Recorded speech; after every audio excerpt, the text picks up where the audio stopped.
100년 전 오늘 대한민국 임시정부가 중국 상하이에서 수립됐습니다.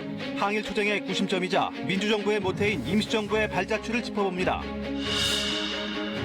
임시정부의 기초를 닦았던 수문주역 200여 명이 담긴 사진을 KBS가 최초로 발굴했습니다. 극비였던 이 사진은 밀정이 일본에 넘긴 것으로 확인됐습니다. 문재인 대통령이 내일 새벽 트럼프 대통령과 정상회담을 갖고 북한 비핵화 중재안을 논의합니다. 교착 상태인 북미 대화를 이끌어낼 계기가 마련될지 주목됩니다. 헌법재판소가 여성의 자기결정권을 침해한다며 낙태죄에 대해 헌법 불합치 결정을 내렸습니다. 낙태 행위들을 예외 없이 처벌하는 것은 여성의 자기결정권을 과도하게 제한함으로 위헌이라는 취지입니다. 낙태죄 제정 66년 만에 법 개정이 이루어지게 됐습니다. 승객 180여 명을 태운 대한항공 여객기가 엔진에 불꽃이 생겨 출발 30분 만에 긴급 회항했습니다. 엔진에 새가 빨려 들어가 생긴 사고로 추정됩니다.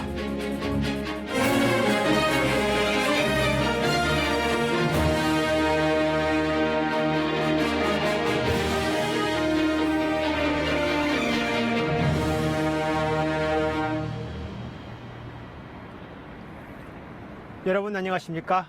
오늘은 상하이 임시정부 수립 100년 특집 9시 뉴스입니다. 여기는 중국 상하이입니다. 임시정부 당시의 주요 인사들이 국권 회복과 독립투쟁의 의지를 다졌던 역사적 장소에 KBS 특설 세트를 설치했습니다.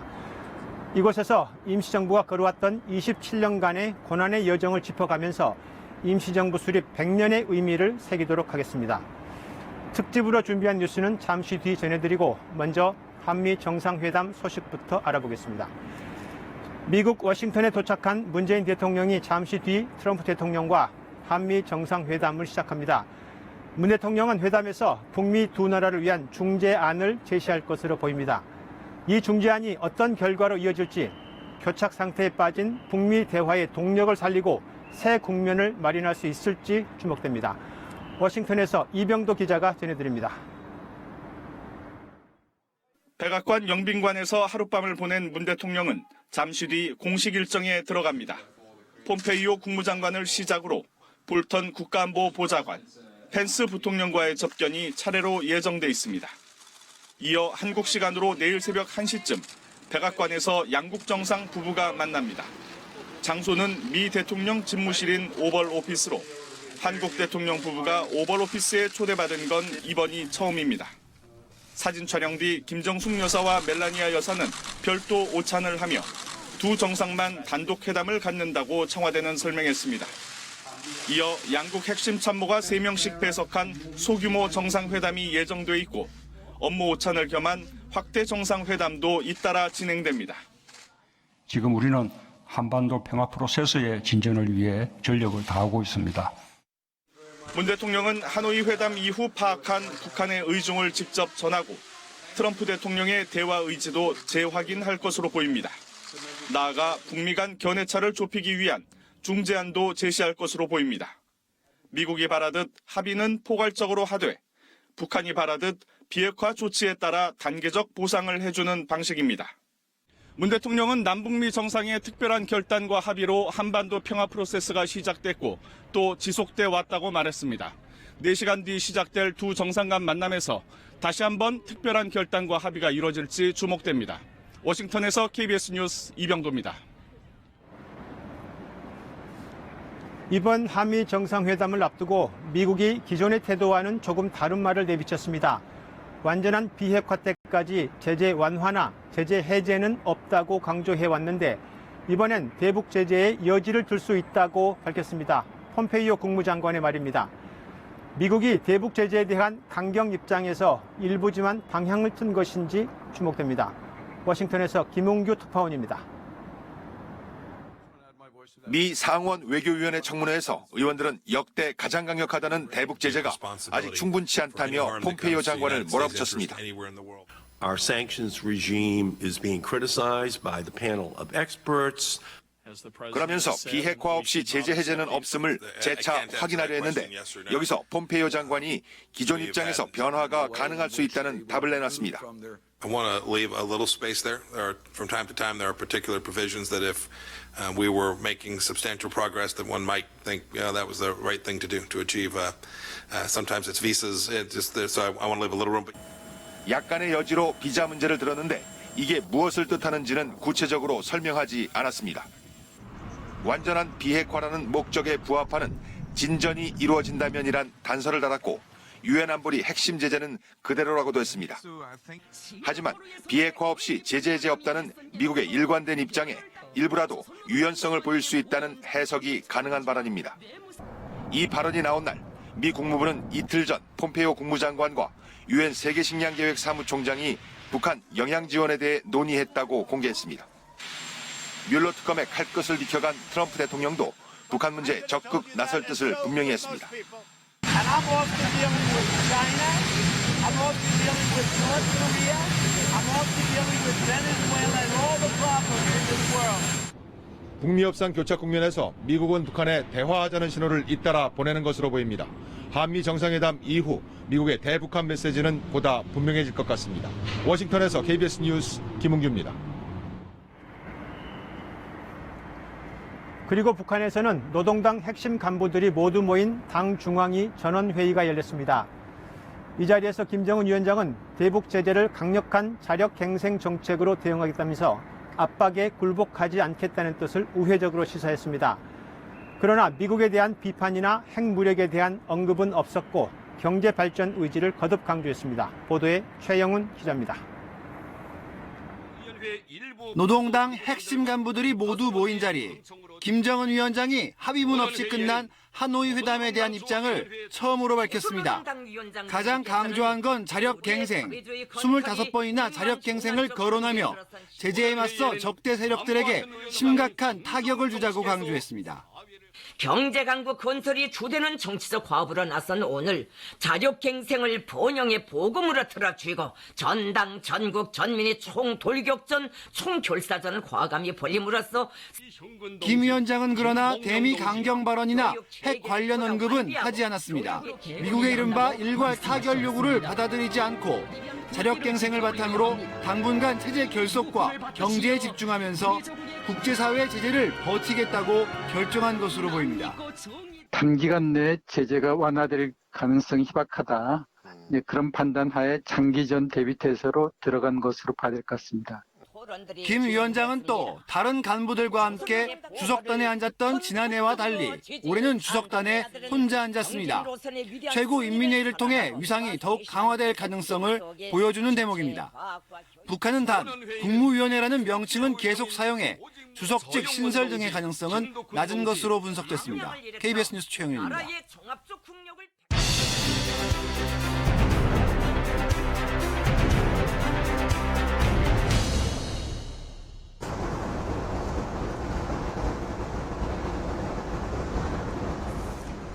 제가 서 있는 이곳은 상하이 용환백화점이라는 건물 옥상입니다.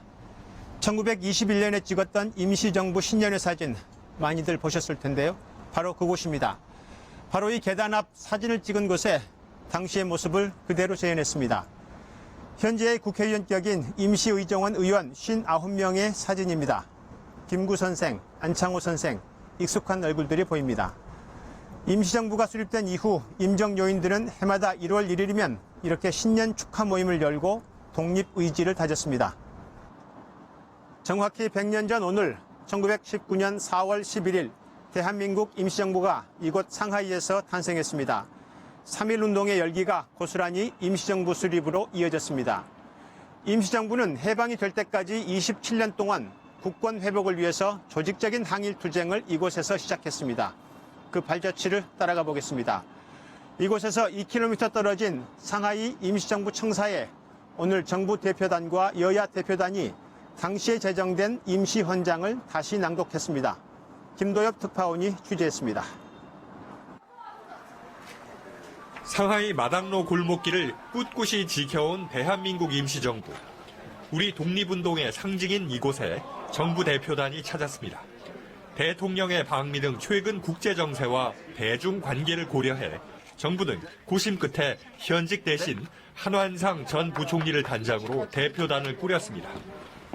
동행한 5당 원내대표 등 의원 대표단은 김구 선생의 흉상 앞에서 100년 전 임시의정원이 선포했던 대한민국 임시헌장을 낭독했습니다.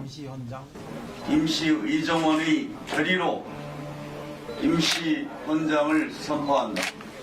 제1조 대한민국은 민주공화제로 한다. 대표단은 이어 1921년 임시의정원이 신년 축하회를 열었던 역사적인 장소를 찾아 당시 사진을 재현하는 행사를 가진 뒤 윤봉길 의사의 의거를 기리는 매헌 기념관을 찾아 참배했습니다. 오늘 저녁엔 대규모 공식 기념 행사가 별도로 거행됐습니다. 정부 대표단과 국회 대표단, 독립운동가 후손과 교민 대표, 중국 측 초청 인사 등 600여 명이 참석한 역대 최대 규모였습니다. 상하이에서 KBS 뉴스 김도엽입니다. 임시정부 수립 100주년을 기념하는 행사는 광복군이 가장 먼저 밟았던 고국의 땅 서울 여의도 공원에서도 열렸습니다. 시민들이 참여하는 다양한 공연을 통해서 임시정부 100주년의 의미와 독립의 정신을 기렸습니다. 현장 모습 한승현 기자가 전합니다.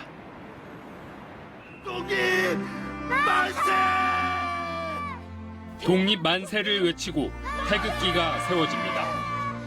3월 1일부터 42일 동안 전국을 밝혔던 독립의 횃불들도 한자리에 모였습니다. 임시정부의 첫 헌법인 대한민국 임시헌장의 낭독으로 민주공화국 수립이 선포됩니다. 다시 조직한 임시의정원의 결의로 임시헌장을 선포한다. 해방 사흘 뒤 이범석 장군 등 광복군 4명이 미군 수송기를 타고 여의도 비행장에 도착했던 순간 독립유공자의 후손들이 그날의 감격을 다시 한번 재현했습니다. 광복군 4분이 해방 사흘 뒤에 맨 먼저 밟으신 조국 땅이 바로 이 자리입니다. 오늘 기념식은 임시정부 수립 원년인 1919년을 기념해 19시 19분에 시작됐습니다. 시민들이 참여하는 다양한 공연을 통해 임시정부 100주년의 뜻을 되새겼습니다. 지금에야 좀 저희가 알게 되는 부분들도 많거든요. 많이 뭉클했고 의미 있는 자리였습니다. 오늘 오전엔 조국 광복을 위해 헌신한 임시정부 요인들을 추모하는 추념식이 열렸고 전국 곳곳에서 100주년 기념 행사들이 하루 내내 이어졌습니다. KBS 뉴스 한승현입니다. 미국 의회에서 대한민국 임시정부 수립을 공식으로 인정하는 결의안이 처음으로 발의됐습니다. 미 의회는 임시정부 수립이 한국 민주주의 성공의 토대가 됐고 대한민국 건국의 시초였다는 점을 인정하는 의회 결의안을 발의했습니다. 워싱턴에서 이재원 특파원이 전해왔습니다. 대한민국 임시정부 수립 100주년에 맞춰 한미 동맹에 관한 결의안이 미국 상원과 하원에서 동시에 발의됐습니다. 공화당과 민주당 의원들이 두루 공동 발의자로 나선 초당적 결의안입니다. 결의안에서 미 의원들은 대한민국 임시정부는 1919년 4월 11일 수립됐고 이후 해산돼 1948년 8월 15일 대한민국 정부로 전환됐다고 적시했습니다. 임시정부를 대한민국 건국의 시초로 인정한 미 연방의회 차원의 첫 결의안입니다.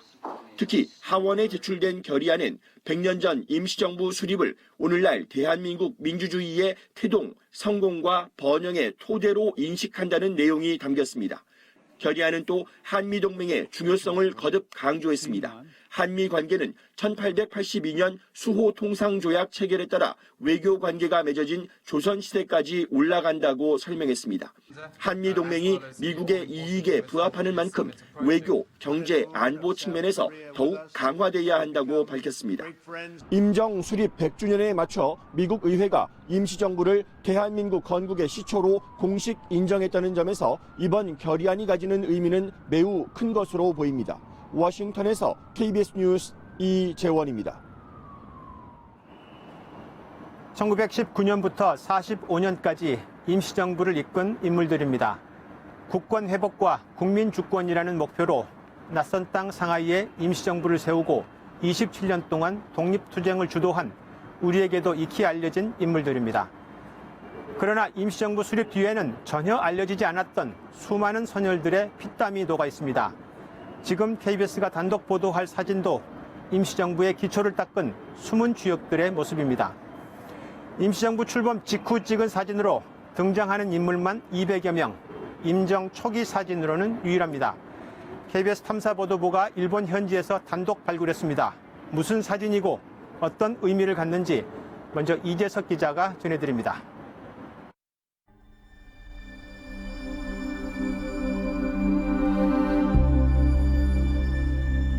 취재진은 일본군 자료가 한데 모여있는 방위성 산하 방위연구소를 찾았습니다. 100년 전 작성된 일본 육군성 보고자료. 두꺼운 보고서 더미 속에 기다란 흑백 사진이 첨부돼 있습니다. 1919년 당시 일본 측이 입수한 상해 임시정부 사람들의 모습입니다. 독립운동가와 그 가족들이 한자리에 모여 단체 사진을 찍었습니다. KBS가 독립기념관 국사편찬위원회와 공동 취재한 결과 이 사진은 임정 수립 직후인 1919년 7월 일본 조선군 참모장이 육군 차관에게 보고한 것으로 확인됐습니다. 보고서는 사진 속 인물에 대해 상하이에 있는 조선인 간부와 결사자 200여 명이라고 설명하고 있습니다. 1919년에서 1921년 하반기 정도까지의 한국의 3.1운동에서부터 비롯된 국내외의 독립운동에 관해서 정리해놓은 문서철입니다. 사진 속에는 남성 178명, 여성과 아이들 47명 등 모두 225명이 등장합니다. 중앙에 앉아있는 이 남성, 임시의정원 2대 의장을 지낸 손정도 선생입니다. 상해 교민단장과 의정원 상임위원을 맡았던 김홍서 선생, 훗날 임시정부 주석이 된 김구 선생을 옆에서 늘 보좌했던 엄항섭 선생도 확인됩니다. 해방 이후 국회의장을 하고 대통령 후보로 나서기도 했던 신익희 선생의 젊은 모습도 보입니다. 다른 사람보다 선명도는 떨어지지만 김구 선생의 40대 초반 모습과 독립운동의 또 다른 거두가 되는 여운형 선생의 얼굴도 희미하게 남아 확인됩니다. 학계 전문가들 분석을 거쳐서 지금까지 26명의 독립운동가를 확인할 수 있었습니다. 임정 수립 직후인 4월 30일 지금의 국회의장격인 의정원 의장으로 손정도 목사가 새로 선출되는데 이날 전후로 촬영된 걸로 분석됩니다. 손정도가 이제 주인공일 가능성이 많다고 생각하고요. 공원에 가서 축하 모임을 갖고 그리고 나서 이제 사진관 기사를 불러서 촬영한 게 아닌가. 임시정부 수립 직후 촬영된 초기 사진으로는 이 사진이 유일합니다. 200명이 넘는 단체 사진이라 우리가 기억하는 유명 인사들 말고도 임정 초기 숨은 주역들을 확인할 수 있는 자료라는 게 중요합니다. 특히 사진 오른쪽을 보면 상대적으로 더 선명해서 누군지 식별이 가능한 수준입니다. 역사에서 잊힌 이름 없는 주역들입니다. 임시정부가 출발하는데 꾸준히 일을 도맡았던 젊은 실무자들이자 특히 초기 의정원 의원으로 활동했던 사람들도 상당수 포함됐을 가능성이 높습니다. 몇몇 지도자들 들어갈 수도 있는 곳이 아니라 이러한 기반이 있었기 때문에 그 가능했다. 그런 기반이 바로 이분들이로구나 라고 하는 것을 이름을 통해서는 확인할 수 없지만 사진을 통해서는 확인할 수 있는 것이죠. KBS는 원본에 있는 자국과 흠집을 제거하고 보정 작업을 거친 사진을 KBS 뉴스 홈페이지에 공개했습니다. KBS 뉴스 이재석입니다. 앞서 보신 KBS가 최초 발굴한 임시정부 수립 직후의 사진이 발견된 곳은 일본 방위성입니다. 상해 임시정부 초기 독립운동가들의 단체 사진이 어쩌다가 일제의 손에 들어갔고 또 독립운동가들이 일제의 눈을 피해서 어디에서 이렇게 대규모로 단체 사진을 찍었을까? 여기에 밀정이 등장합니다. 이세중 기자가 상하이 현지에서 취재했습니다. 200여 명이 빼곡히 담긴 단체 사진. 이 사진은 독립운동가들 사이에서도 극비였습니다. 일제가 보고한 내용을 보면 분실할 때는 제재를 가한다는 서약 아래 엄밀하게 보관한 것이라고 써 있습니다. 이렇게 비밀을 유지하려던 사진이 어쩌다 일제의 손에 들어간 걸까? 보고서를 보면 흥미로운 대목이 보입니다. 이 사진이 상인 곽윤수의 집에 걸려 있었다는 겁니다. 곽윤수 선생은 자신의 집을 임시정부 사무실로 제공했던 공로를 인정받은 독립운동가입니다. 실제 곽 선생의 집이 임정 사무실로 사용된 시기는 사진이 찍힌 것으로 추정되는 1919년 4월 말부터 약 3개월 동안입니다. 사진을 바탕으로 상하이 현지에서 흔적을 찾아보기로 했습니다. 우선 전문가와 함께 곽 선생의 집터를 찾아가 봤습니다. 지금은 대형 쇼핑몰이 자리 잡고 있습니다. 이 사진이 왜 곽 선생님 집에 걸려있을까를 좀 생각해보면은 이게 뭐 어떤 이유로 좀 저희가 추정할 수 있을까요? 교민단 사무소 겸 임시정부 임시사무소로 활용되고 있었기 때문에 그런 사진이 걸려 있었고, 국가본처의 기록을 토대로 곽 선생의 후손을 수소문한 끝에 중국에 살고 계신 첫째 딸 곽종옥 할머니를 만날 수 있었습니다. 올해 104세로 기억은 흐릿하지만 당시 독립운동가들이 회의하던 삼엄한 분위기는 떠올렸습니다. 就小孩他不给管这个事，在那里边不敢面前，不跟他吵几吵，怪责任。他们讲话他我不责任，在里边。 약간 좀 쉬었다 가시죠. 예. 그런데 불편한 이야기가 나올 수밖에 없었습니다. 일제가 사진을 확보한 배경에는 곽 선생의 가족이 연관됐기 때문입니다. 보고서에는 곽윤수 처남으로 하여금 은밀히 밀정에게 가져오게 했다고 나와 있습니다. 독립운동가 후손들에겐 다소 충격적인 이야기. 처음엔 당황했지만 이건 역시 할아버지의 중요한 기록이라고 받아들였습니다. 那从历史的角度来说，没有这个必要。我呢，很想把我外公的所有的历史都挖掘出来。 삼엄한 일제의 감시를 피해 사진을 찍을 수 있었던 곳은 어딜까? 당시 프랑스 공원으로 불린 현재의 푸싱 공원이 유력합니다. 임시정부와도 가깝고 무엇보다 외국인 전용 주거지라 일제의 눈을 피할 수 있었습니다. 감시를 해야 되고 또 분쇄를 지켜야 되고 임시정부가 더 잘하기 전에 없애야 되는 거기 때문에 독립운동가들의 숫자보다 밀정의 숫자가 더 많았을 거라고 생각할 정도로 이렇게 이해될 수 있을 정도로 혼탁했었죠. 상하이 지역사 전문가도 당시 사진을 보면 공원을 둘러싼 울타리 모양이 같다는 점과 서양식 구조물을 근거로 꼽으며 프랑스 공원을 지목했습니다. 它的周边都没有这样的建筑，所以可以判断这个地方就是法国公园。 1920년 제작된 프랑스 공원 지도와 비교해봤습니다. 취재진이 주목한 건 테니스장으로 추정되는 흰색 선. 지도에 표시된 테니스장을 기준으로 보면 뒤편 오른쪽에 있는 2층짜리 건물부터 가운데 임시 가건물이 있는 공터까지 구도가 정확히 일치합니다. 它的前面是网球场，它的后面是这个展览厅，所以根据当时的地图可以标明所在的位置就是这里。 지금은 공원 구조가 바뀌어 흔적이 남아있지 않지만 테니스장이 있던 공원 북쪽 지점이 촬영 장소였던 것으로 보입니다. KBS 뉴스 이세중입니다. 이번에는 국내 일반 뉴스 전해드리고 임시정부 100년 특집 뉴스는 잠시 뒤 다시 이어가도록 하겠습니다. 헌법재판소가 낙태죄에 대해서 헌법 불합치 결정을 내렸습니다. 임신 기간에 관계없이 일률적으로 낙태를 처벌하도록 한 현행 형법은 헌법에 어긋난다고 판단했습니다. 임신한 여성의 자기결정권을 과도하게 침해한다는 겁니다. 관련 법은 내년 말까지 개정하도록 했습니다. 정세배 기자입니다. 지난 1953년 형법 제정 당시 함께 도입된 낙태죄 조항에 대해 66년 만에 헌법재판소의 헌법 불합치 결정이 내려졌습니다. 모두 헌법에 합치되지 아니한다. 이 조항들은 2020년 12월 31일을 시한으로 입법자가 개정할 때까지 계속 적용된다. 재판관 9명 가운데 4명이 헌법 불합치를, 3명은 단순 위헌 의견을 냈고 합헌 의견은 2명이었습니다. 낙태 행위들을 예외 없이 처벌하는 것은 여성의 자기결정권을 과도하게 제한함으로 위헌이라는 취지입니다. 다만 낙태를 곧바로 전면 허용할 수는 없다고 판단했습니다. 이에 따라 국회는 내년 말까지 관련 법조항을 개정해야 합니다. 임신 몇 주까지 낙태가 가능한지, 사회 경제적 사유를 어떻게 제한할 것인지 등을 개정안에 반영해야 합니다.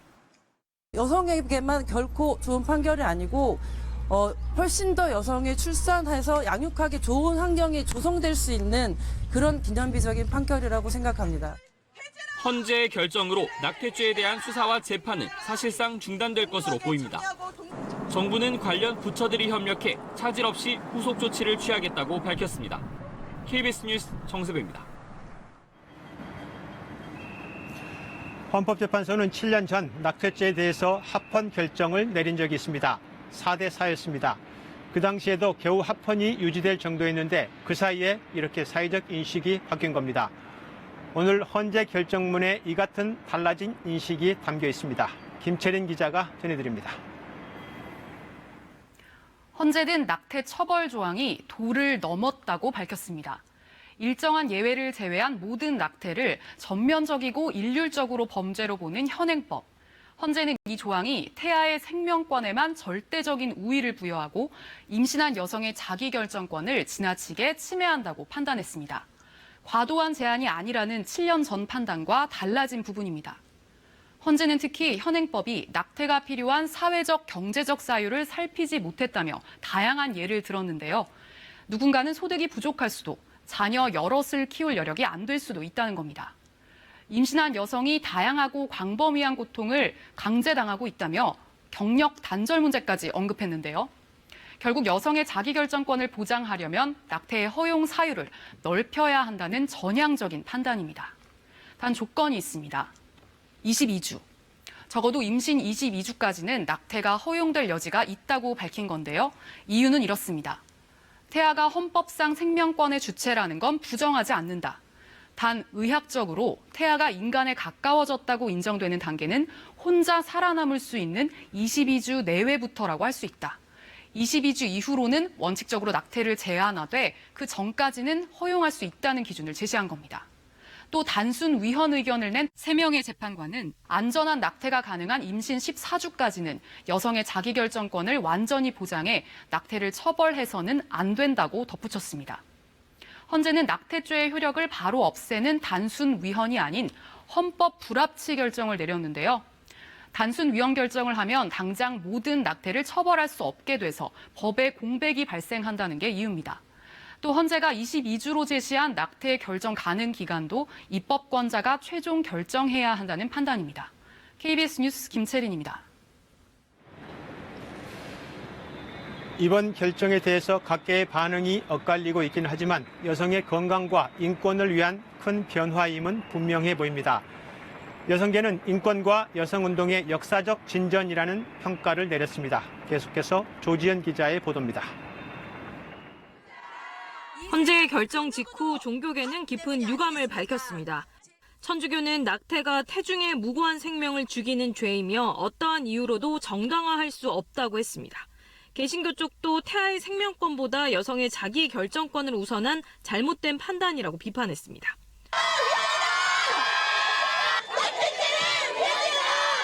낙태죄 폐지를 주장해온 여성 시민단체들은 크게 환영했습니다.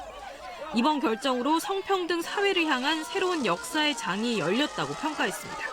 우리가 만들어온 이 역사적 변화를 다시 한번 확인했다. 그리고 이제 우리는 결코 과거로 돌아가지 않을 것이다. 특히 여성계는 동성 동본 금혼 폐지, 호주제 폐지와 더불어 여성 인권 운동에 획을 긋는 결정이라고 평가했습니다. 그에 걸맞은 법과 제도의 정비를 국회와 정부에 촉구했습니다. 임신과 출산을 규제하는 대신 안전한 성적 권리를 보장하는 방향이어야 한다는 주장입니다.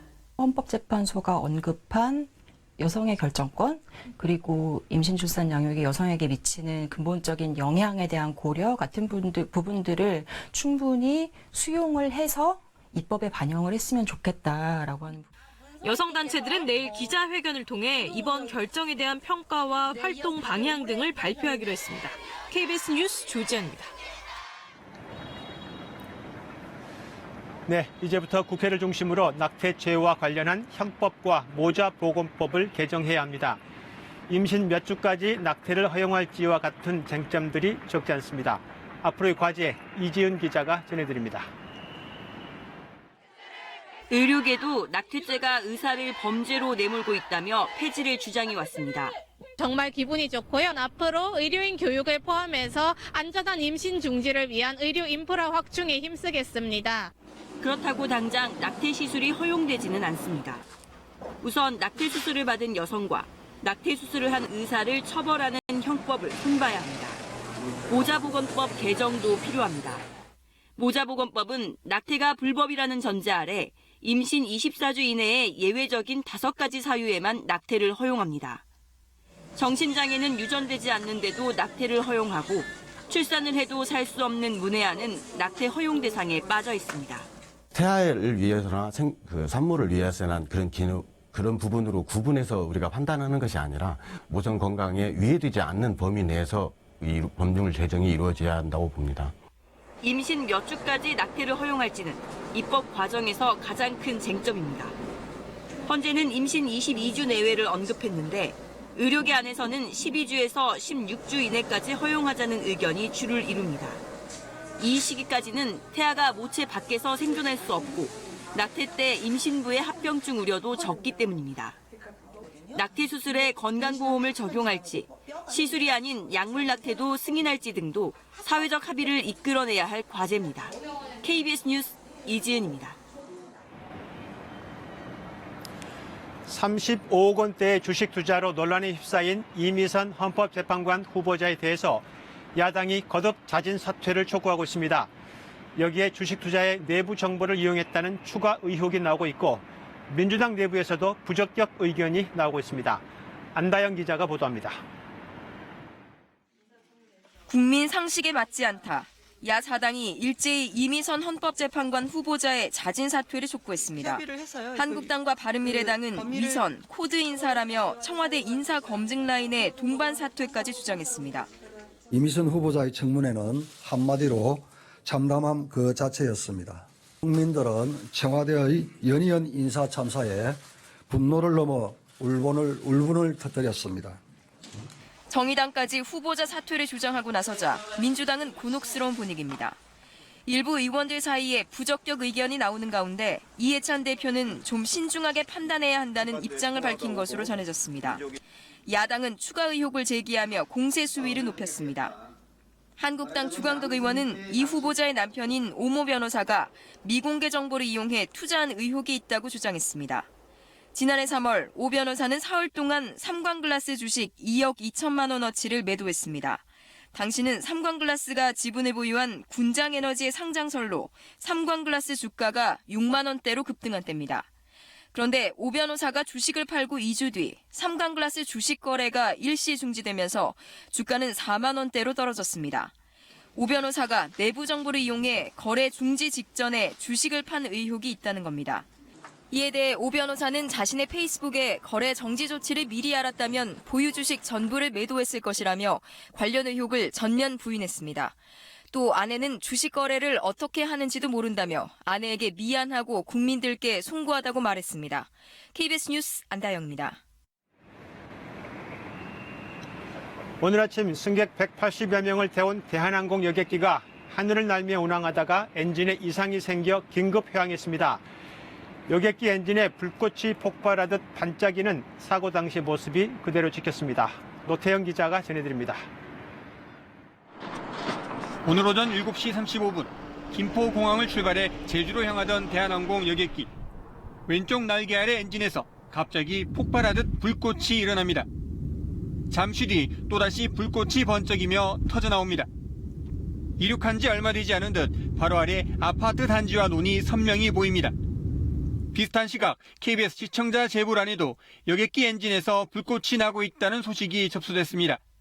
지상에서도 목격될 만큼 불꽃이 컸다는 얘기입니다. 엄청난 폭발음이 수차례나 일기도 했습니다. 팡팡한 소리 들은 것은 한 5번 들었어요. 그리고 제가 본 불꽃은 한 5번 이상 있었어요. 저 과정에서 선회하는 과정에서도 불꽃이 일어나더라고. 그래서 내가 얼마나 놀랐는지. 해당 여객기 조종사는 기내 진동을 느끼고 회항을 결정했으며 출발 30여 분 만인 8시 10분쯤 김포공항으로 되돌아왔습니다. 당시 이 여객기에는 승객 188명이 타고 있었습니다. 긴급 회항으로 인해 소방차들이 공항에 출동하는 등 한때 비상사태가 벌어지기도 했습니다. 대한항공은 승객들이 모두 무사히 대체 항공편에 탑승했으며 사고 원인은 비행기 엔진으로 새가 빨려 들어가 생긴 사고로 잠정 추정한다고 밝혔습니다. KBS 뉴스 노태영입니다. 경북의 한 요양원에서 요양보호사들이 치매 환자를 마구 폭행해 경찰이 수사에 나섰습니다. 경찰은 요양원의 원장과 요양보호사 등을 입건하고 다른 피해자가 더 있는지 집중 살피고 있습니다. 박진영 기자가 보도합니다. 요양보호사가 80대 치매 환자를 넘어뜨려 짓누르고 마구 때립니다. 요양원 원장도 폭행에 가담했습니다. 경찰은 치매 환자를 때린 요양보호사 2명과 원장 등 3명을 입건해 폭행 경위를 조사하고 있습니다. 이들은 치매 환자를 돌보면서 스트레스가 쌓여 있었는데 치매 환자의 공격적인 행동에 우발적으로 폭행을 하게 됐다고 진술한 것으로 알려졌습니다.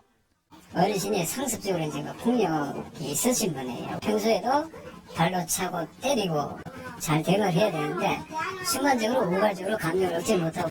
이에 따라 경찰은 요양원 CCTV 영상을 확보하고 요양사들을 상대로 추가 폭행이 있었는지를 수사할 계획입니다. 또 다른 폭행 피해자가 있었는지 여부도 살펴보고 있습니다. 그러나 CCTV 영상이 3주 분량밖에 저장되지 않는 데다 제대로 기억을 하지 못하는 치매 환자가 많아 사실관계 확인에 어려움이 예상됩니다. 디지털 포렌식으로 해도 이게 될지 그 여부는 20일 전 거는 좀 낫죠. 치매 환자들이기 때문에 어떤 진술을 할 수 있는 그런 상황도 아니고. 한편 고령군은 경찰과 경북 노인보호전문기관의 조사 결과가 나오면 해당 요양원에 대해 행정처분 등을 할 계획입니다. KBS 뉴스 박진영입니다. 천체 물리학에서 새로운 소식이 전해졌습니다. 100여 년 전 아인슈타인에 의해서 처음으로 알려졌던 블랙홀이 처음으로 포착됐습니다.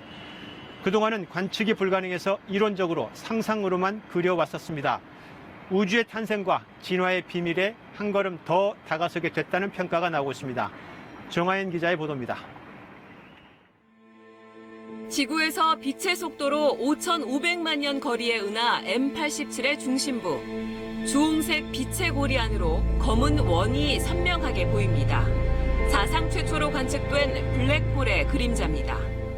빛들이 왜곡되어서 우리 눈에 저렇게 동그란 이제 고리 모양으로 보이게 되고 저기 가운데 있는 블랙홀의 그림자 안에 우리가 생각하는 바로 블랙홀이 있습니다.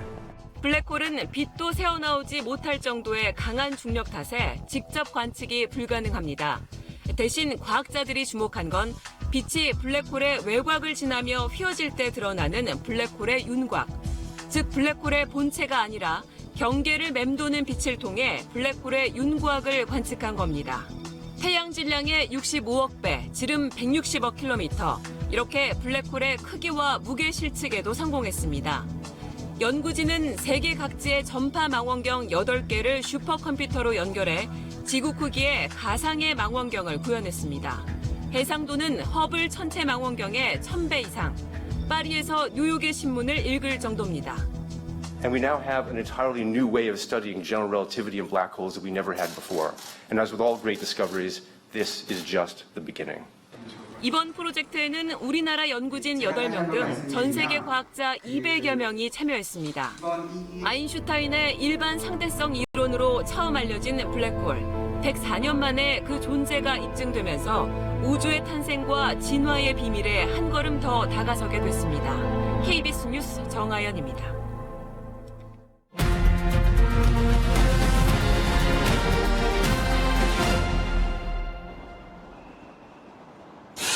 장부 출가 생불환.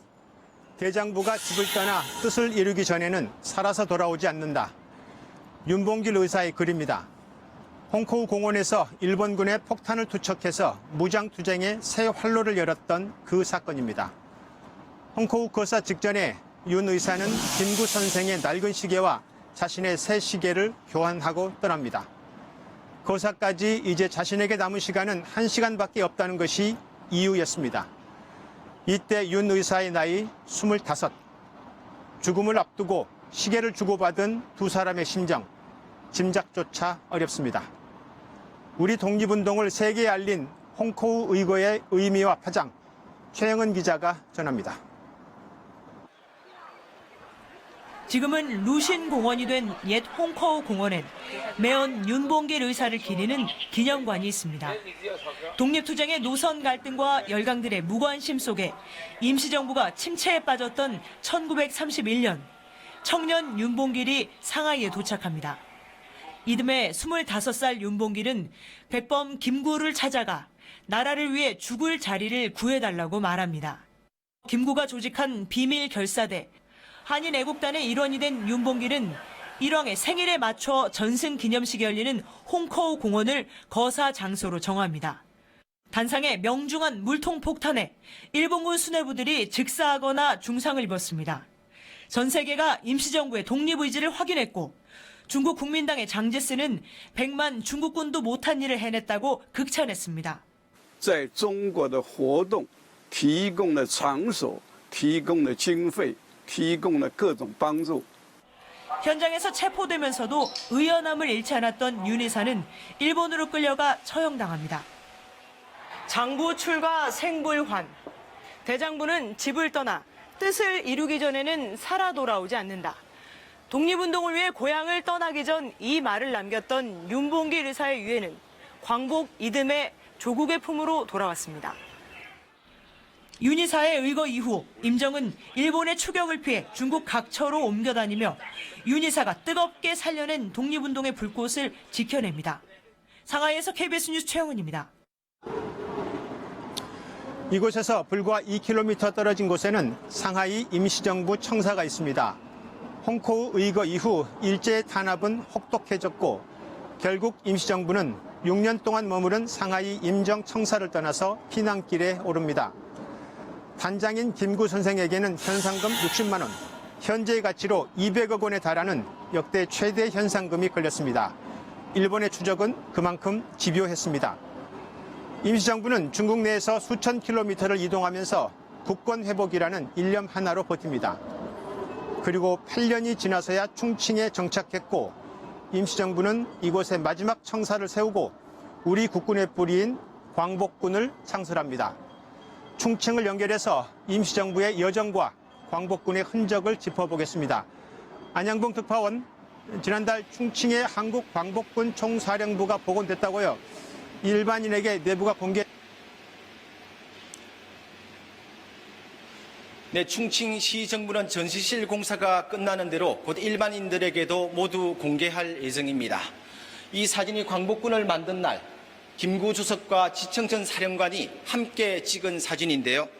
이곳에 오시면 이런 사진과 각종 사료를 통해서 우리 광복군이 일제에 맞서 어떤 활동을 했는지 알 수 있습니다. 당시 30여 개 식민지 국가 중 군대를 보유한 나라는 우리가 유일했는데요. 정부와 의회 또 군대까지 갖추면서 사실상 국가 체계를 완성한 겁니다. 그래서 이곳에서도 다양한 기념 행사가 열렸습니다. 좀 전엔 기념식이 펼쳐졌고요. 어제는 광복군 청사 복원 기념 문화제도 열렸습니다. 임시정부는 1919년 상하이에서 출범해 장장 27년 동안 중국 대륙을 옮겨다니며 독립투쟁을 이어갔습니다. 상하이에서 이곳 충칭까지 망명정부 27년 그 고난의 길을 돌아봤습니다. 우리 민족 최초의 민주공화정부 상하이 임시정부 초대 국무총리는 이승만 박사, 문지기를 자처했던 김구 선생은 경무국장을 맡습니다. 임시정부는 윤봉길 의사의 의구로 독립의지를 만방에 알립니다. 윤봉길 군과 최후의 식탁을 같이 하였다. 그 태연 자약함이 농부가 일터에 나가려고 넉넉히 밥을 먹는 모양과 같았다. 이후 임정은 일제의 추격을 피해 거점을 저장성 항저우로 옮깁니다. 이곳에서 군사 인재를 양성해 무장투쟁 기반을 조성합니다. 기간을 되죠. 그래서 이건 이제 한국 독립운동사에서 그 가장 중요한 사건이 하나라고 할 수 있습니다. 임정요인 체포에 혈안이 된 일제, 부득이 김구 선생은 항저우 밖 지하싱에 은신합니다. 김구 선생은 이때 항일 투쟁의 큰 그림을 완성합니다.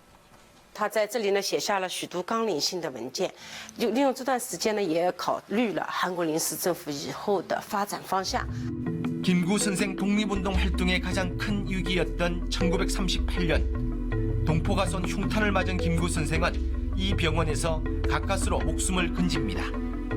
이후 창사, 광저우, 다시 류저우로 긴 망명투쟁을 이어간 임시정부는 마침내 충칭에서 전성기를 맞이합니다.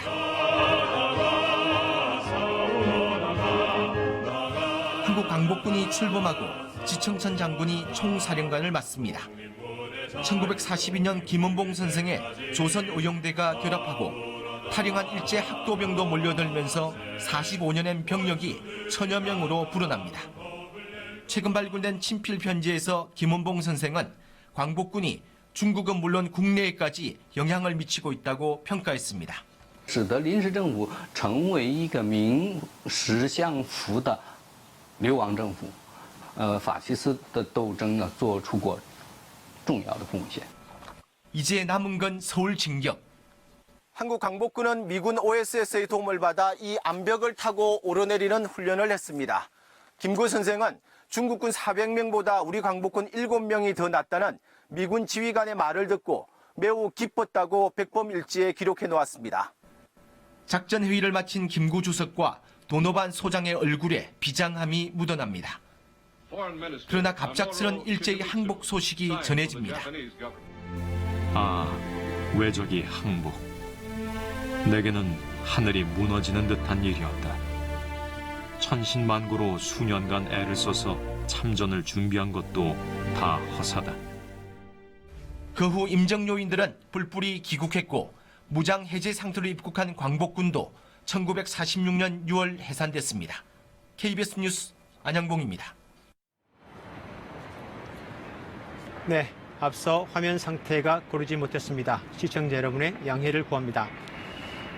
임시정부는 단순하게 일본으로부터의 독립만을 꿈꾼 게 아니었고 앞서 잠깐 언급된 것처럼 독립 후의 새로운 세상, 우리 역사에서 처음으로 민주주의를 염원하면서 임시헌장에 민주공화국을 선포했습니다. 제국에서 민국으로 국민의 나라였습니다. 임시정부의 정치사적 의미, 김준범 기자가 전해드립니다. 사적 157호 환구단. 1897년 고종은 여기서 제국을 선포합니다. 대한제국, 황제의 나라였습니다. 1910년 제국은 일제에 의해 무너집니다. 그리고 9년 뒤 같은 이름의 전혀 다른 체제, 임시정부가 수립됩니다. 대한제국이 문을 닫은 이후 첫 정부인 임시정부의 국호는 대한민국이었습니다. 제국에서 민국으로 황제나 왕의 나라가 아니라 시민, 국민의 나라, 즉 민주공화정임을 분명히 했습니다. 임시헌장 제1조 대한민국은 민주공화제로 함. 지금의 헌법 1조 1항과 똑같은 내용입니다. 군주제 폐지로는 아시아 최초, 헌법에 민주공화를 명시한 세계 첫 사례였습니다. 군주가 지배하는 체제를 겪다가 결국은 나라가 망하는 것을 지켜봤던 선각자들이 다수의 지도자들이 참여하는 의회주의 정치, 개인의 우수성보다는 집단주의, 집단의 우수성, 이런 것을 채택을 한 것이죠. 이 흐름엔 민중이 있었습니다. 독립신문이 입헌 군주제를 주장하더니 독립협회 만민공동회를 거쳐 신민회가 군주제 폐지를 제안합니다. 3.1운동 즈음엔 여론이 민주공화제의 지지로 기울었습니다. 민족 대표들이 일제 감옥에서 재판을 받을 때 총독부 판사가 독립이 되면은, 조선이 독립이 되면은 어떤 정체를 세울 것이냐 하고 물으니까 거의 하나같이 민주공화제다 이렇게 주장을 했어요. 국민이 나라의 주인임을 법문에 처음 명시한 임시정부. 그 정신은 100년이 된 2019년에도 면면이 이어지고 있습니다. KBS 뉴스 김준범입니다. 당시의 임시정부 주역들은 민주공화국에서 좀 더 나아가서 구체적인 사회상을 그리기 시작했습니다. 교육과 정치와 경제가 균등하게 발전하기를 바랐던 조수왕 선생의 삼균주의. 오직 한없이 가지고 싶은 것은 높은 문화의 힘이라면서 문화 강국을 꿈꾼 백범 김구 선생의 염원. 유동엽 기자가 보도하겠습니다. 임시정부에서 외무부장을 지낸 조소왕 선생입니다. 해방 이듬해 3.1절 기념식에서 한 연설이 육성으로 남아 있습니다. 아기마다 대학을 졸업하되 홀이다. 이후 한 병씩 먹고 1,000채씩 가지고 살되 홀이다. 교육권과 주거권을 언급한 조 선생의 이 연설은 임시정부의 이상과 맞닿아 있습니다.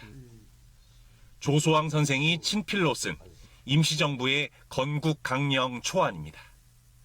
교육, 정치, 경제, 세 분야의 균등을 강조하는 삼균주의를 바탕으로 새로운 나라의 모습을 그렸습니다. 지금의 시각으로는 다소 급진적으로도 보이는 이 이상은 당시 좌우를 넘어 임정 요인들의 폭넓은 지지를 받았습니다. 하지만 임정 요인들이 정치적 영향력을 잃으면서 삼균주의도 함께 잊히고 말았습니다.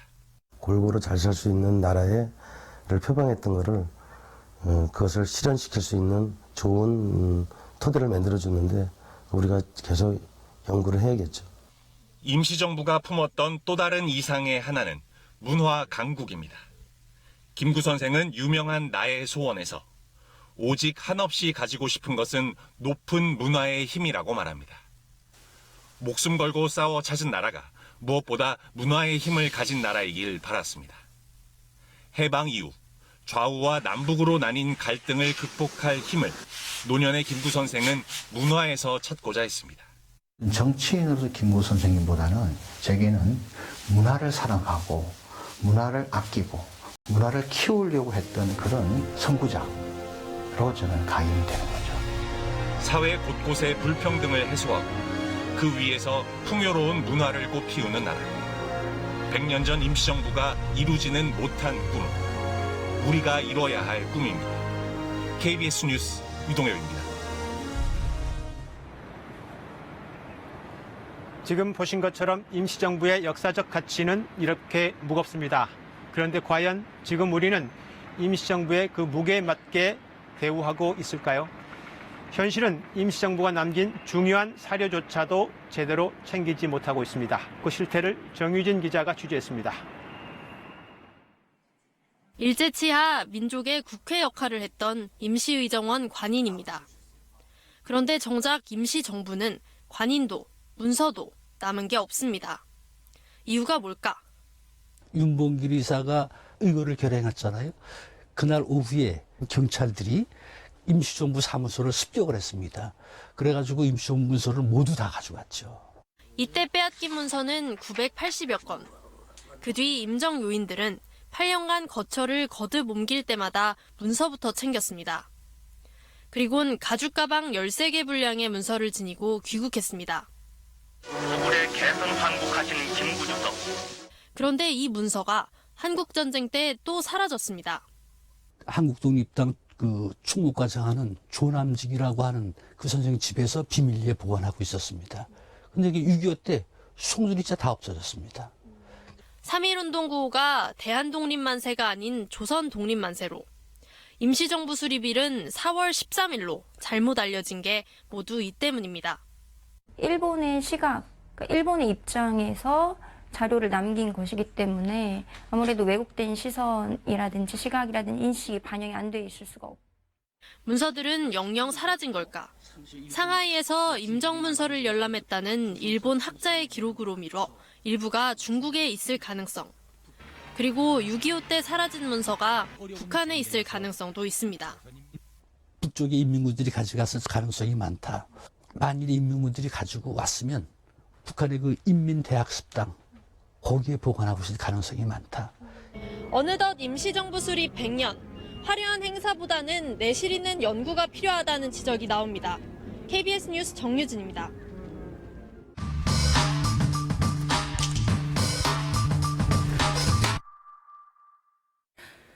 1948년 대한민국 초대 대통령에 오른 이승만. 앞서 1925년 이승만은 임시정부 대통령직에서 탄핵됐습니다. 이 때문에 1948년 건국론자들은 임정기념이 특정 정파가 건국의 아버지 이승만을 지우는 것이라고 주장을 합니다. 하지만 이승만의 발언을 살펴보면 이 주장의 타당성은 떨어집니다. 1919년 상하이 임정수립 2달 뒤 이승만이 일왕에게 보낸 문서입니다. 이 대한민국은 자주독립국가다. 대한민국 땅에서 일제는 물러가라고 선언을 합니다. 이 리퍼블릭 오브 코리아, 이 상하이 임정이 제정한 국호 대한민국입니다. 1948년 5월 재헌의회 의장이 된 이승만 이렇게 말합니다.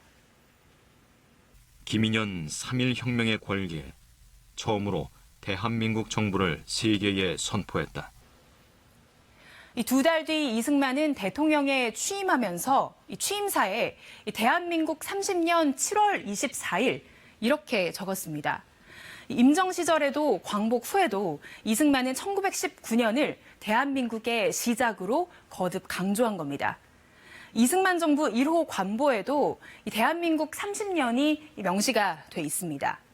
이 40년이 흐른 1989년 상하이 임정수립일을 국가기념일로 지정한 건 상하이 임시정부의 법통을 강조한 노태우 정부였습니다. 정리해보면 상하이 임정기념은 특정 정파의 이승만 지우기다. 이 주장은 사실이 아닙니다. 100년 전 오늘 상하이 임시정부 탄생의 정신은 이승만을 비롯한 모든 독립운동가들의 통합이었습니다. 팩트체크 K 신선민입니다. 어제 강원도 산간 지역에 최고 20cm가 넘는 많은 눈이 내리면서 일부 스키장이 다시 문을 열었습니다. 폭설에 때 아닌 4월 스키장이 반짝 재개장했습니다. 보시죠. 박하연 기자입니다. 겨울 스포츠의 고장 평창 발왕산 일대가 온통 새하얀 옷을 입었습니다. 4월의 폭설에 대관령 일대 스키장 슬로프는 다시 겨울 시즌을 맞은 듯 흰눈으로 뒤덮였습니다. 덕분에 시즌을 마무리했던 스키장이 반짝 개장을 했습니다. 대관령에 20cm 넘는 폭설이 내리면서 완연한 봄 기운 속 자연설 스키를 즐기는 진풍경이 연출되고 있습니다. 이례적인 4월 스키장 재개장 소식에 평일인데도 스키어 100여 명이 스키장을 찾았습니다. 따뜻한 봄 햇살을 만끽하며 새하얀 설원 위를 거침없이 질주합니다. 이거는 뭐 행제를 한다 그럴까 보너스 받은 기분이죠. 4월 중순에 이렇게 좋은 슬로프를 스키를 즐길 수 있다는 것은 아주 큰 보너스를 받는 기분입니다. 스키장 폐장 후 남아있던 잔설에 자연설이 쌓여 다져지면서 슬로프 설질도 겨울에 버금가는 수준입니다. 뛰지 못지않게 슬로프가 너무 양호한 상태이고 최고의 컨디션을 지금 갖고 있는 상태이기 때문에 오시는 분들이 너무나 만족하고 있습니다.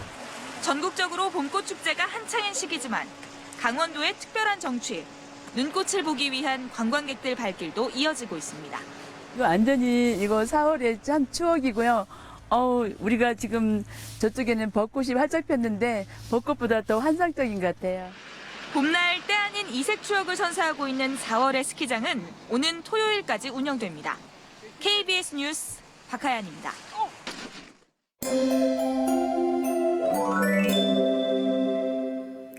오늘 낮 기온이 오르면서 따스한 봄 날씨를 느낄 수 있었습니다. 내일도 날은 포근하겠지만 미세먼지를 조심하셔야겠는데요. 대기 정체로 국내외 미세먼지가 축적되면서 공기가 탁해질 것으로 보입니다. 내일 중부와 전북은 미세먼지 농도 나쁨 단계가 예상됩니다. 새벽부터 아침까지 내륙 지역에는 안개가 끼는 곳이 있겠고 오전 한때 영남 지역에는 산발적으로 빗방울이 떨어지겠습니다. 중부지방은 아침에는 쌀쌀하겠지만 한낮에는 서울 17도, 대전이 19도까지 오릅니다. 남부지방은 전주의 낮 기온 18도, 부산은 17도로 오늘보다 높겠습니다. 물결은 제주 남쪽 먼바다에서 최고 2.5m까지 다소 높게 일겠습니다. 중부지방은 토요일까지 미세먼지가 이어지겠고 일요일에는 전국에 비가 내릴 전망입니다. 기상정보였습니다. 대한민국은 민주공화국이다. 우리 헌법의 첫 문구입니다. 이 문구는 앞서 보신 대로 100년 전 오늘 임시헌장에서 시작해서 1948년 제헌헌법을 거쳐서 오늘에 이른 겁니다. 국민 주권, 자유와 평등의 가치가 100년 전 임시정부의 정신에서 태동해서 오늘까지 민주공화국의 가치로 흐르고 있습니다. 새로운 100년을 향해 나아가는 이 시점에서 지금은 흔한 말이 된 민주공화국이라는 이 5글자가 주는 무게가 가볍지 않은 이유를 임시정부 수립 100년이 되는 날 이곳 상하이에서 다시 새기게 됩니다. 중국 상하이에서 특집 9시 뉴스 마치겠습니다.